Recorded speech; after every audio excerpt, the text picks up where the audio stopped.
Bom dia, boa tarde, boa noite. Me chamo Rafael Arcanjo e sou professor de Física. Se você não é inscrito no canal, se inscreva e ative o sininho também para ficar por dentro de todas as novidades. Que recentemente tem sido bem pouca, né? Deu uma sumida, mas a vida é isso, altos e baixos. Mas o importante de tudo é que sempre há um retorno. Então, se sumiu, retorna. E estamos aqui voltando com as resoluções comentadas do PISME. Dessa vez a gente vai fazer a questão 2 do PISME 1 de 2022, que é basicamente uma questão sobre força elástica. Vamos lá, ao enunciado. É possível manter boa saúde fazendo esse exercício sem necessidade de aparelhos de ginástica complicados. Um exemplo é o uso de uma fita de borracha extensível. A intensidade do exercício pode ser adaptada variando-se a deformação inicial da fita.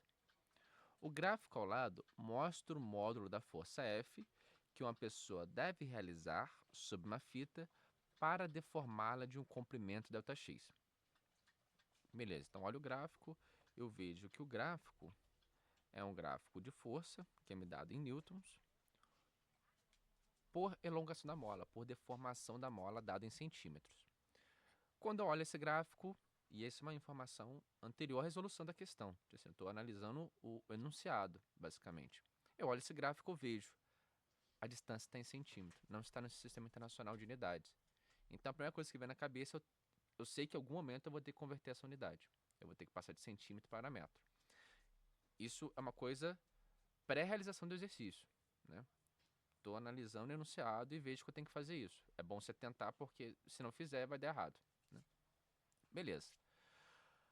Vamos a qual o trabalho que uma pessoa deve realizar sobre a fita para esticá-la em 40 centímetros a partir da sua posição de equilíbrio, posição em que a fita não está tensionada. Correto. Então ele quer que eu descubra o trabalho para esticar essa fita em 40 centímetros. Esse gráfico em específico, o gráfico de força por distância, apesar daqui estar em centímetros, quando eu converto para metro vai dar tudo certinho.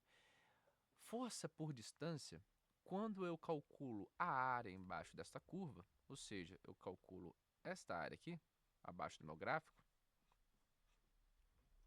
o que eu tenho como resposta, ao fazer o cálculo desta área, é que esta área ela é numericamente igual ao trabalho realizado pela força elástica. No caso, realizado por mim, porque eu vou ter que puxar essa mola, porque a mola por si só nunca iria esticar. Então, o trabalho que nem a questão está pedindo, é o trabalho que uma pessoa deve realizar para esticar em 40 centímetros. Então, quando eu calculo esta área embaixo dessa curva, embaixo do gráfico, o que eu tenho como resultado é exatamente o trabalho, ou seja, a quantidade de energia que eu vou precisar gastar para fazer esse movimento. Né? É fácil porque aqui eu tenho um triângulo. Né? A gente pode desenhar ele aqui fora e observar melhor que eu tenho um triângulo, retângulo, com certeza, de base 40 centímetros, mas eu vou ter que converter para metro, então a base dele é 0,4 metros. A altura, no caso, é a força, 100 newtons. Quando eu calculo esta área, eu vou ter como resultado o trabalho. Então, faremos isso. Para calcular a área de um triângulo, basta pegar a base vezes a altura e pegar isso tudo e dividir por 2. Sendo a base 0,4, a altura 100. Quando eu divido por 2, meu resultado vai ser o quê? 0,4 vezes 100, o que eu estou fazendo é pegando essa vírgula que está aqui e andando 2 casas para a direita. Quando eu ando uma casa, esse número vira 4. Quando eu ando mais uma casa, esse número vira 40. Então, 0,4 vezes 100 me dá 40. 40 dividido por 2 me dá exatamente 20 joules de energia. Ou seja, a energia que eu vou ter que despender para fazer esse movimento, esticar essa molinha em 40 centímetros, é equivalente a 20 joules. Então, questão básica Era só compreender basicamente a área do gráfico. E era só isso, né? Beleza. Vamos para a questão B. Então, questão B. Qual a constante elástica desta fita? Então, qual a constante elástica dessa fita? Aqui a gente pode resolver de dois modos, né? Eu posso utilizar a energia, né? Com certeza, eu posso utilizar essa informação da energia calculada no item A, mas eu posso utilizar só o conceito de força, que de certa forma vai ser muito mais direto, né? Por quê? Então, questão B aqui. Questão B bonita, né? Questão B, qual que é a constante elástica? A constante elástica, e a gente tem que partir para analisar a constante elástica, a gente pode analisar a partir da força. A força elástica, ela é dada pelo quê? Menos K vezes a elongação da mola. Então, a força elástica, ela depende de uma constante, que é esse K, que é a constante elástica, e o quanto eu estou distendendo da mola. Observe, quanto mais eu estico a mola, mais aumenta a força elástica. Isso a gente consegue observar pelo gráfico. Repara, quando eu estico em 40 centímetros, a força necessária é 100 newtons. Se eu esticar em 80 centímetros, a força necessária vai ser 200 newtons. Ou seja, conforme eu estico a mola, quanto mais eu estico, mais aumenta a força elástica, né? E existe essa constante aqui que vai dizer sobre uma característica da minha mola.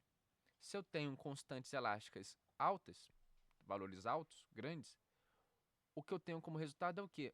Molas rígidas. Então, por exemplo, a mola de um caminhão. Eu vou ter que aplicar uma força gigantesca para conseguir variar uma deformação ínfima na mola.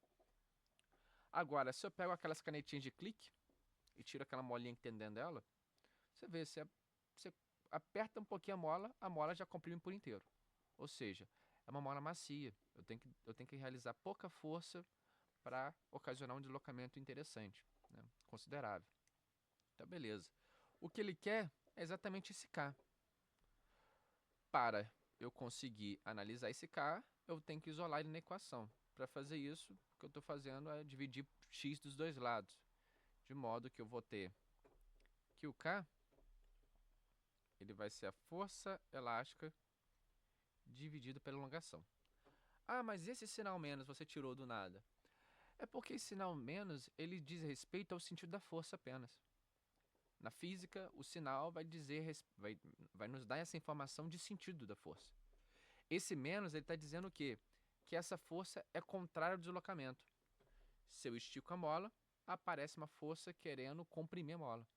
Se eu comprimo a mola, aparece uma força querendo esticar a mola. Ou seja, a força elástica ela é sempre contrária ao sentido da deformação. Então esse menos está para dizer só isso, que ela é contrária à deformação. Então ela não vai alterar em nada nossos cálculos. Beleza. Quando eu faço isso, é só jogar os dados do gráfico. Posso, por exemplo, pegar exatamente esse ponto específico, no qual a força ela é 100 newtons e a elongação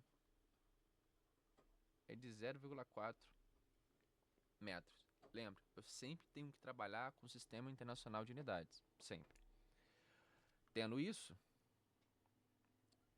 aqui, 100 dividido por 0,4, assim, a gente pode ter diversas maneiras de conseguir calcular isso. A maneira com qual eu acho mais fácil é qual? Pô, eu pego esse 0,4 e transformo na potência de 10. 4 vezes 10 elevado a menos 1. Posso pegar esse 100 e também transformar na potência de 10, que é o quê? 10 a 2. Então, no final, eu tenho como resposta o quê? 1 dividido para 4, que vai me dar 0,25. 10 é a segunda, que está no numerador, e esse 10 é menos 1 está no denominador. Para eu conseguir pegar esse 10 elevado a menos 1 que está no denominador e jogar ele para o numerador, para eu conseguir fazer essa operação, eu inverto o sinal. Então aqui vai esse 10 elevado a menos 1, ele vai lá para cima como 10 elevado a 1, positivo. Como eu tenho a mesma base, que é a base 10, eu vou somar esses expoentes. Então aqui vai ficar 10 elevado a terceira. Newton por metro. Ah, mas tá certo escrever dessa maneira? Eu posso talvez ajustar isso daqui. Eu posso botar em notação científica, né? Aí lembra, o que é notação científica? É um número que vai estar entre 1 e 10. Esse número aqui. Ou posso escrever ele por extenso. Talvez aqui seria a melhor forma. Por quê? Se eu tenho 10 elevado a terceira, eu tenho que andar 3 casas para a direita. Se eu ando uma casa, esse número vira 2,5. Se eu ando 2 casas, esse número vira 25. Se eu ando 3 casas, ele vai virar 250. Ou seja, a constante elástica dessa mola é 250 newtons por metro. Significa o quê? É interessante a gente calcular e obter um valor? Mas é dar significado a esse valor. É isso que faz com que a gente aprenda. Dar significado às coisas. A gente compreender o porquê e saber o porquê. Então, essa mola é uma mola rígida. Eu tenho que aplicar uma força de 250 newtons sobre essa mola para ela avaliar 1 metro. Então, tá aí a resposta. Resposta da letra A, que era para calcular o trabalho, a gente calculou a partir da área do gráfico. E a B, que era utilizar o conceito de força, a formulação de força elástica, para conseguir calcular a constante elástica. É isso. Então, a gente fica por aqui. Agradeço a todos que ficaram até o final. Novamente, se você não é inscrito no canal, se inscreva, também ative o sininho, isso ajuda bastante o crescimento do canal. E a partir de agora eu vou tentar não, farei, isso é uma promessa, tentando achar meu chinelo aqui, isso é uma promessa, farei vídeos mais frequentes, deixarei esse ambiente mais movimentado, né? Então, é isso. Obrigado a todos que ficaram até o final. Tamo junto e abração. Falou!